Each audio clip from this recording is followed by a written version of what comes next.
चलिए आज बात करते हैं दुनिया के सबसे मशहूर और शायद सबसे बदनाम हीरे की, कोहिनूर। इसकी बेमिसाल चमक के पीछे ना एक बहुत ही स्याह और खूनी इतिहास छिपा हुआ है। तो सवाल ये उठता है कि आखिर ये दुनिया का सबसे कुख्यात हीरा क्यों है। देखिए, ये सिर्फ एक पत्थर नहीं है, बल्कि ये ताकत, लालच और बर्बादी की एक जीती जागती कहानी है। एक ऐसा हीरा जिसके बारे में कहते हैं कि वो अपने मालिक को आबाद नहीं बल्कि बर्बाद कर देता है। इसके साथ एक पुरानी कहावत या कह ले एक श्राप जुड़ा हुआ है कि इसे पहनने वाला दुनिया पर राज तो करेगा, पर हर किस्म की बदकिस्मती भी झेलेगा। सिर्फ भगवान या कोई औरत ही इसे बेखौफ पहन सकती है।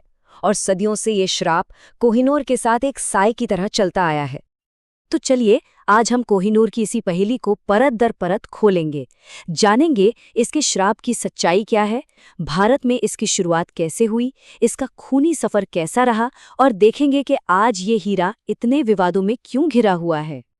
कोहिनूर की श्राप की ये जो कहानियां हैं ना, ये कोई पुराने किस्से कहानियां नहीं हैं। माना जाता है कि जब ये हीरा ब्रिटेन पहुंचा तो अपने साथ बदकिस्मती का एक पूरा तूफान लेकर आया। अब जरा इन इत्तेफाकों पर गौर कीजिए। तारीख थी 2 जुलाई 1850। कोहिनूर इंग्लैंड की धरती पर कदम रखता है। ठीक उसी दिन ब्रिटेन के प्रधानमंत्री रॉबर्ट पील की एक अजीब हादसे में घोड़े से कुचलकर मौत हो जाती है।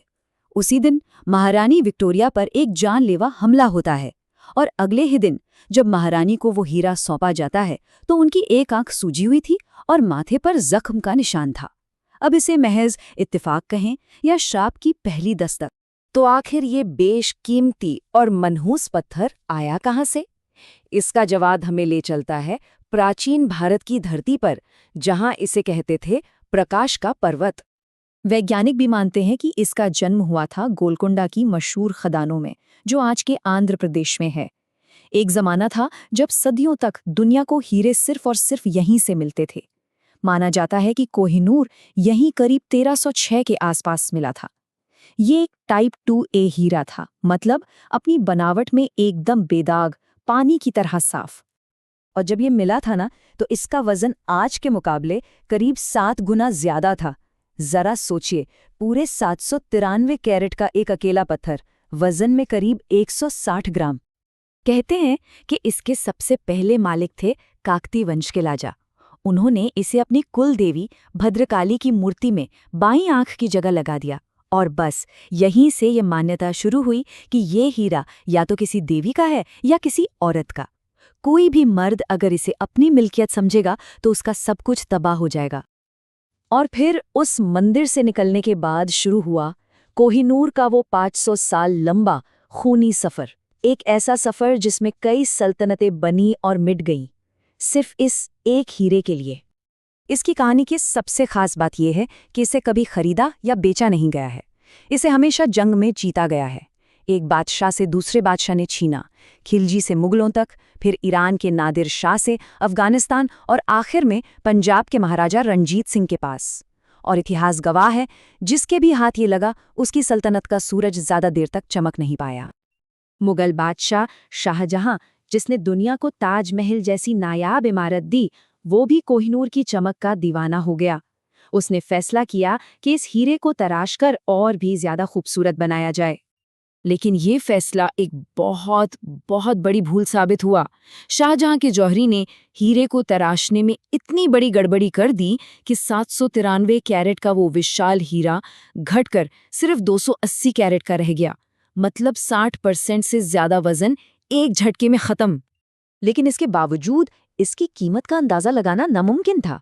जब ये महाराजा रणजीत सिंह के पास पहुंचा तो वफा बेगम ने इसकी कीमत कुछ इस तरह बताई थी कि अगर दुनिया का सबसे ताकतवर इंसान 5 पत्थर फेंके, चारों दिशाओं में और एक ऊपर, और उनके बीच की सारी जगह सोने से भी भर दी जाए, तो भी वो सोना कोहिनूर की कीमत के बराबर नहीं होगा। कोहिनूर का सफर लंदन पहुंचकर भी खत्म नहीं हुआ, बल्कि यहां से तो एक नया विवाद शुरू हो गया, जो आज तक सुलग रहा है। सवाल ये कि ये हीरा ताज का गहना है या जंग की लूट। हुआ ये कि अंग्रेजों ने सिख साम्राज्य को हराया और फिर 10 साल के बालक महाराजा दलीप सिंह से लाहौर की संधि पर दस्तखत करवा लिए।